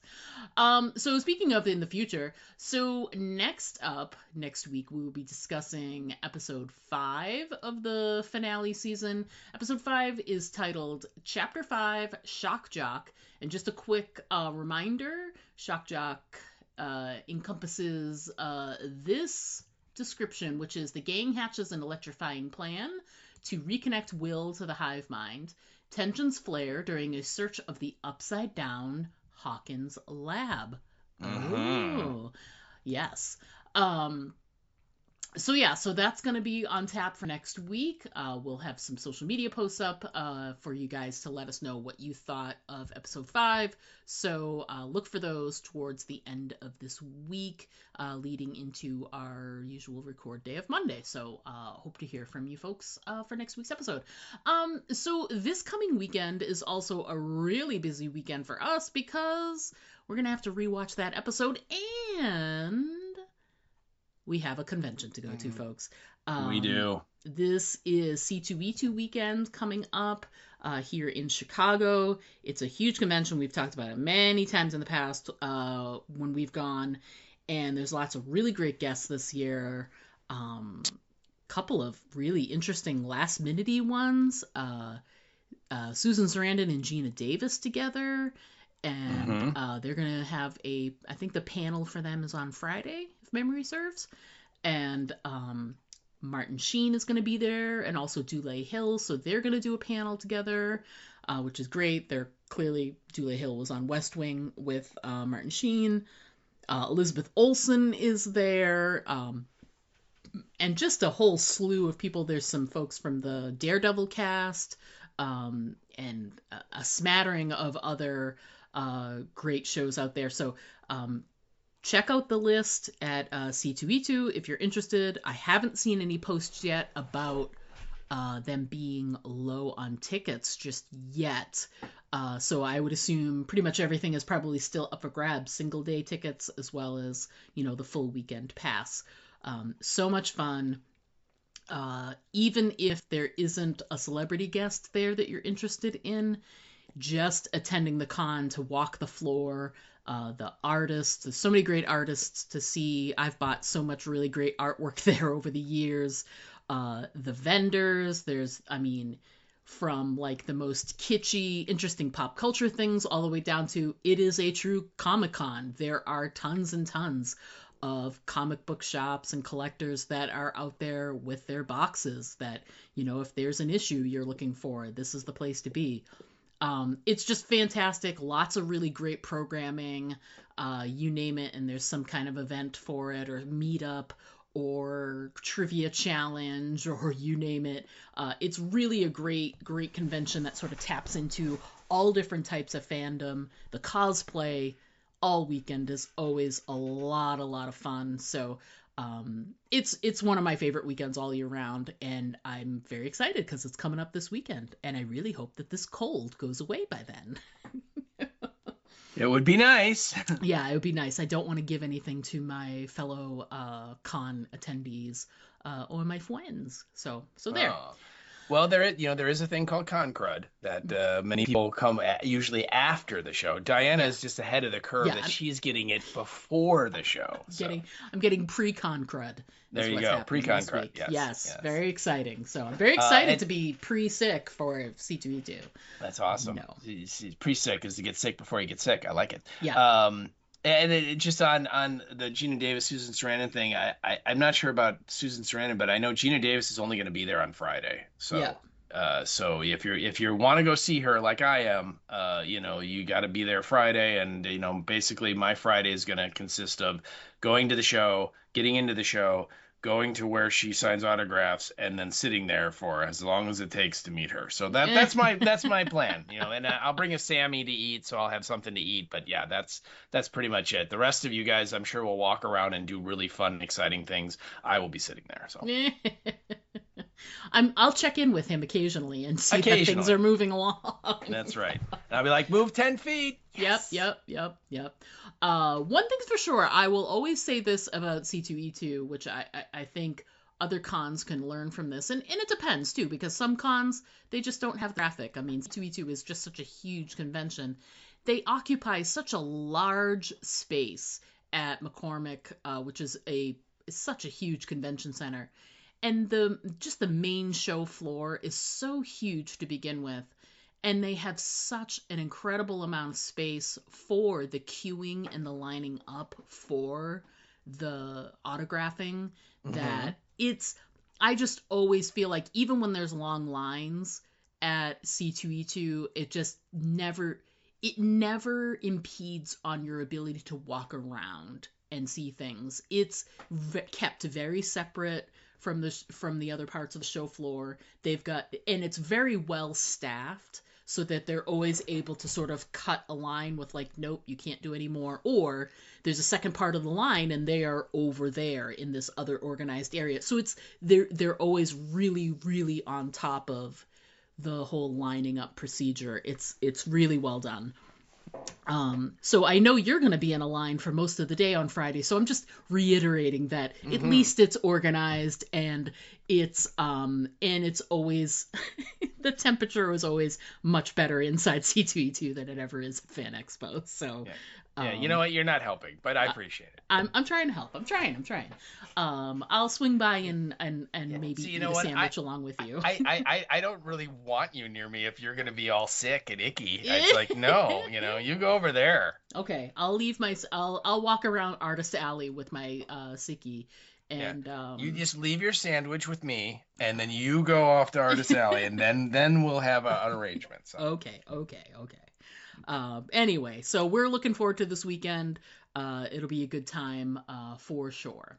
Yeah, so C2E2 is one thing, and then I just wanted to throw out there, strangely, post Oscars, I've caught a couple of the nominated movies, one by accident and one on purpose.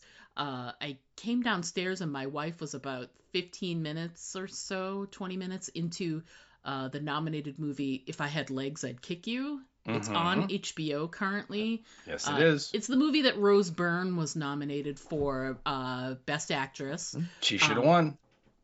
And it is an interesting movie. You've seen it? Mm-hmm.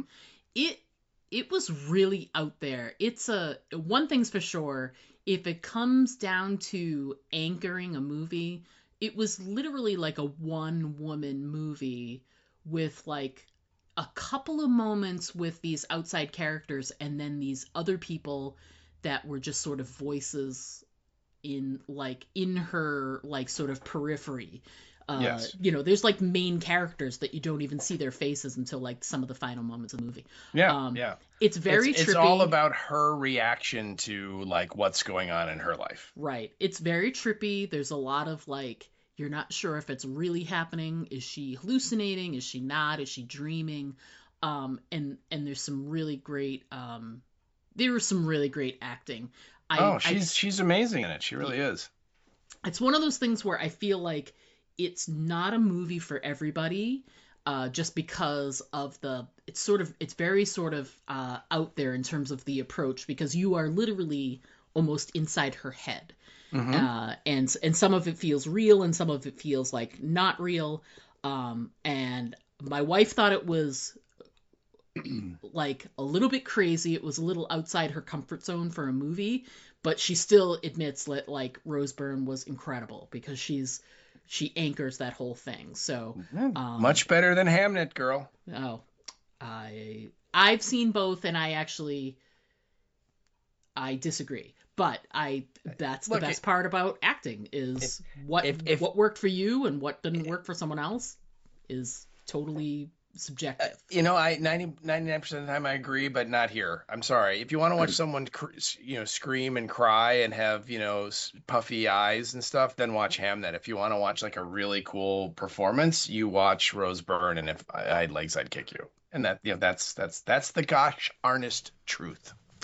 No, that's your opinion on it. That's how you feel. That's not how I felt watching Hamnet, which means someone else could feel totally differently. So but there's still agree to disagree. There's still an amazing performance in If I Had Legs, I'd Kick You. So it's on HBO. So if you want to see how you would feel about it, definitely worth a watch. That's for sure. Watch it and then tell me that I'm right. Yeah. And then we did watch One Battle After Another, which was, first of all, and I think you said this right after you watched it or right after it showed up on HBO, is if you look at the amount of time this movie is, which is like 2 hours and 40 minutes, it goes so much quicker than that. It doesn't feel like a 2 hour and 40 minute movie. It moves so quickly. I really, really liked it. To me, it wasn't my number one of the year, but it's definitely in a top 3 or top 5 list of really great movies of the year, really great performances, not a story that you've ever seen before, some great like new performers that you've never seen in a movie before, like their first roles or their early roles. It's and then some veterans that you've never seen them sort of put together a performance like that before. So it's definitely a top movie of the year for sure. It deserved all of the nominations that it got without question. So Yeah. So yeah, we both really, really enjoyed that movie. And I totally forgot until he showed up. I'm like, "Aw, Benicio del Toro, I love you." And when he showed up, when he showed up, I was like, "Oh, I forgot you were in this, and you're just wonderful." So. Yeah, one of the fun things that has happened to him since then is that wherever he goes, people come up to him and give him little beers. Oh, do they? Yes. That has become like a viral thing when he tells he gets pulled over by the cops near the end of the movie, and they ask him if he's been drinking, and he's like, just a few little beers. Just a few little beers. Yeah. So that's awesome. I love it. I mean, it's funny because when you see the trailers for that movie, you think it's this like serious, kind of drama with action and explosions and gunfights and stuff. Yeah. And there are just like laugh out loud funny moments in this movie. It is absolutely a comedy. Don't go into it thinking it's anything but. And like when he's trying to get the password to call up the people and he can't remember. I mean, there just are just laugh out loud funny moments in this movie. There's no doubt. Definitely. And probably some of the best work I've seen Leonardo DiCaprio do. So that's for sure. So it just a great movie all around. And what's great too is that like you said, based on how the trailer was and how that was, and even though it was marketed, like I know a lot of people are like, "Oh, it's so funny, it's so funny." It still played out in ways that I just was not expecting. It was a totally unexpected kind of movie. It was really, really great. I loved it. It really, really did. And then on, I think the end of last week, there was a trailer released. There were some images and then a really short teaser trailer for the final Dune movie, the Dune Part 3, which is going to come out around Christmas time, etc. And so Dune was kind of in my head, and I laid in bed sick yesterday, flipped over to HBO at one point, and I was like, Dune, yeah, I'll do that. So I did a little mini movie marathon and watched Dune 1 and 2, because why watch one when you can watch both? And they're both on HBO right now, and man, those movies are just so good, and boy, do they hold up. And it just made me that much more excited for a movie that I have to wait 7 months to see. So if you would like to do the same, then go right ahead and watch Dune 1 and 2 on HBO right now. And it'll make you really excited for a movie that now you're going to have to wait months and months and months to see. That's why I've been kind of resisting. I've seen some of the publicity stills of the various characters and things, and I'm just like, nope. Do not watch the trailer because you're going to be all Dune gung-ho, and then you got to sit here and just in a state of cat-like readiness for 7 months. So I know. The other thing, too, is on the night of the Oscars, they had a really nice preview for the Mandalorian movie that's going to be coming out. Yep, Mandalorian and Grogu. And one thing that it impressed upon me was I was like, I should go back and watch that series just to sort of like refresh myself. So I think I'm going to do a different series next, and then I'm going to jump into, because I have a little time, because I think the Mandalorian movie doesn't come out until May, I think. I think it's like either late April or early May, something like that. So I got some time. So I've got another series next up that I want to jump into, and then after that I'm going to rewatch Mandalorian, just do it all together and get myself ready. So just wanted to throw it out there for folks, and there'll be more information to come definitely in next week's episode. We'll sort of discuss and do a little rollout, but coming up in about 3 weeks or so, 3.5 weeks, it's going to be, if you can believe it, Aim for the Head's 10th anniversary. And What? And we wanted to celebrate all 10 years, and I've sort of come up with a fun and interesting way to sort of celebrate all 10 years of the podcast, but I'm going to have more details about that next week. I'm sort of fleshing it all out and getting it together, but keep an eye on all your socials and celebrate along with us. We look forward to it. So that's all I got to talk about this week. Do you have anything else you want to add before we wrap up? No, just that I am approaching my 7-year anniversary with Aim for the Head. Yay! He is, folks.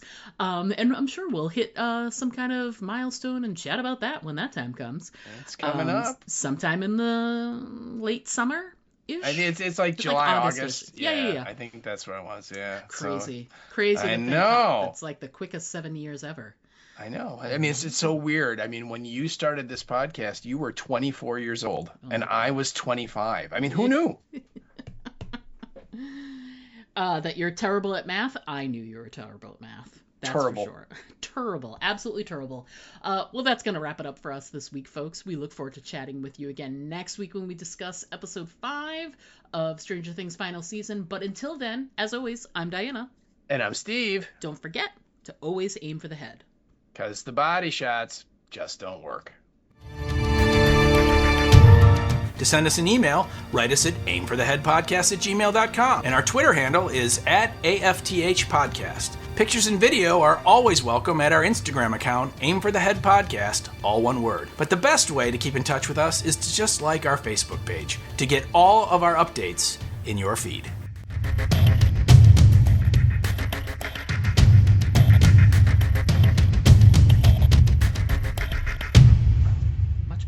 Okay, I'm sorry that you did not pee. You did something else.